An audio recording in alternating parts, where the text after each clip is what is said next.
I'll never forget the day I first laid eyes on the abandoned school. It stood in the heart of our small town like a forlorn relic of a forgotten era. Its windows were broken, the walls graffitied with haunting messages, and the once vibrant playground now eerily silent. Rumors whispered through the streets about the sinister events that had unfolded within those walls. Curiosity gnawed at my soul, and despite the unsettling tales, I couldn't resist exploring the forsaken building. Little did I know my decision would plunge me into a chilling nightmare that defied all reason. The school's grim facade loomed before me as I stepped through the creaking gate. A chill wind brushed against my cheek, sending shivers down my spine. As I pushed open the heavy doors, a cloud of dust greeted me, as if disturbed spirits rose from their slumber. The hallway stretched out like a sinister tunnel, and the faint light that filtered through the shattered windows only seemed to accentuate the darkness within. The first step echoed through the hall like a whisper of warning, yet I pressed forward, my heart racing with trepidation and anticipation. There was something magnetic about the place that gripped my soul.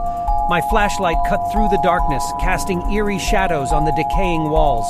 Each creak, each distant shuffle seemed to speak of long-forgotten memories that refused to be silenced. As I ventured deeper into the labyrinthine corridors, I stumbled upon a weathered chalkboard. To my shock, there were words written in chalk, as though someone had just finished penning them. "I'm still here," it said, the words etched with an undeniable desperation. I glanced around nervously, but the school remained empty. Who could have written such a haunting message? And were they still lurking in these forsaken halls? I shook off the thought, attributing it to a prank or my own jitters.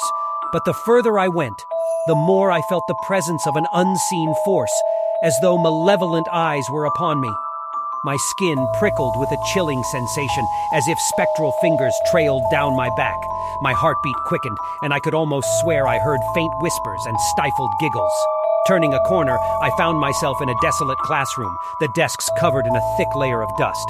But something drew my attention to the blackboard at the front of the room. Written in crimson, fresh and still glistening, were the words, "Leave before it's too late."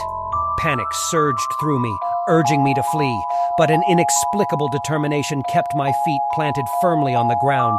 As I ventured deeper, the air grew heavy, suffused with a suffocating malevolence. Shadows danced at the edge of my vision, but whenever I turned, they vanished. My flashlight flickered, plunging me into momentary darkness, and I could swear I heard ghostly laughter echoing in the void. In the heart of the school, I stumbled upon a decrepit library. The shelves were lined with ancient books, their pages yellowed with age. My curiosity drew me toward a particular tome that seemed to call to me. As I reached for it, the room came alive with whispers, and the books flew from their shelves like angry spirits. My heart pounded in my chest as I fled the haunted library, my mind reeling with terror. The school seemed to have a life of its own, its walls closing in on me, trapping me within its malevolent grasp. And then, from the shadows, emerged a spectral figure, the school's long-forgotten headmistress.